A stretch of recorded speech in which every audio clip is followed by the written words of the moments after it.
তো অটোর দৌরত্ব এতটাই প্রখর যে আসলে এদের কারণে রাস্তায় ঠিকমতো গাড়ি চালানো কষ্টকর। অদক্ষ গাড়ি চালক দ্বারা গাড়ি চালানো হয়, তারপর ফিটনেস ভ্যান গাড়ি চলে।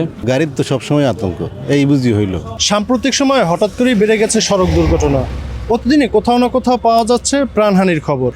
বেপরোয়া গতিতে যানবাহন চালানো, সড়কে শৃঙ্খলার অভাব, অপরিশিক্ষিত ড্রাইভার দ্বারা গাড়ি চালানো এবং সড়কের বেহাল দশাকেই দায়ী করছেন সাধারণ মানুষ। এই সড়ক দুর্ঘটনা নিয়ে কী ভাবছেন প্রান্তিক জনপদের মানুষ, সেটাই আপনাদেরকে জানানোর চেষ্টা করব সর্বদক্ষিণের জেলা বরগুনা থেকে।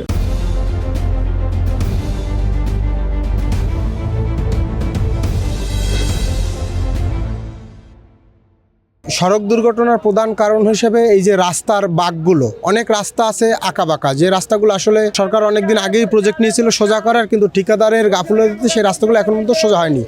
দ্বিতীয়ত অদক্ষ ড্রাইভার। আর প্রধান আরেকটি কারণ আছে, সেটি হচ্ছে রাস্তার অটো আছে, কিছু অবৈধ অটো। তো অটোর দৌরত্ব এতটাই প্রখর যে আসলে এদের কারণে রাস্তায় ঠিকমতো গাড়ি চালানো কষ্টকর।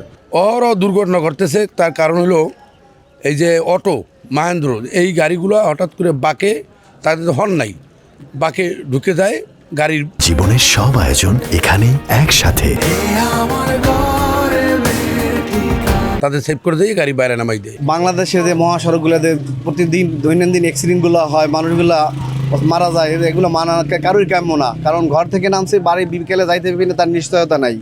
মহাসড়কে বহুত মানুষ মারা যায়। যদি সরকার এই মহাসড়কের দিকে একটু খেয়াল দিকো, বিশেষ করে ট্রাফিকের ফোর্সের সব মহাসড়কের পুলিশগুলোর একটু যে লাইসেন্স বিহীন যে গাড়িগুলো চলে, এগুলো যদি ফিটনেস খেয়াল দিত তাহলে মনে হয় একটু বেশি ভালো হতো। অদক্ষ গাড়ি চালক দ্বারা গাড়ি চালানো হয়, তারপর ফিটনেস ভ্যান গাড়ি চলে।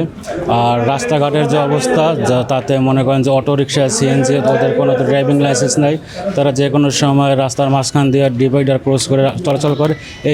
এই কারণে ম্যাক্সিমাম টাইম দুর্ঘটনা ঘটে থাকে। বেশিরভাগ গাড়ির গতি বেশি, গতি কম থাকলে ড্রাইভার যদি থাকতো তাহলে তার কম হইতো। সব গাড়ির তো সবসময় আতঙ্ক, এই বুঝি হইল। ওভারটেকিং করতে গেছে, রাস্তা ছোট কিনা মেরে দিল, ছোট রাস্তায় তো রিস্ক থাকবেই। সড়ক দুর্ঘটনায় সবচেয়ে বেশি ক্ষতিগ্রস্ত হচ্ছেন সাধারণ যাত্রীরা। প্রতিদিনই পরিবার হারাচ্ছেন আপনজন, শোকে স্তব্ধ হচ্ছেন বহু পরিবার। এই সড়ক শৃঙ্খলা ফিরিয়ে আনতে প্রশাসনের কঠোর হস্তক্ষেপ দাবি করছেন সাধারণ মানুষজন। আকরাম হোসেন হৃদয়, কালের কণ্ঠ, বরগুনা।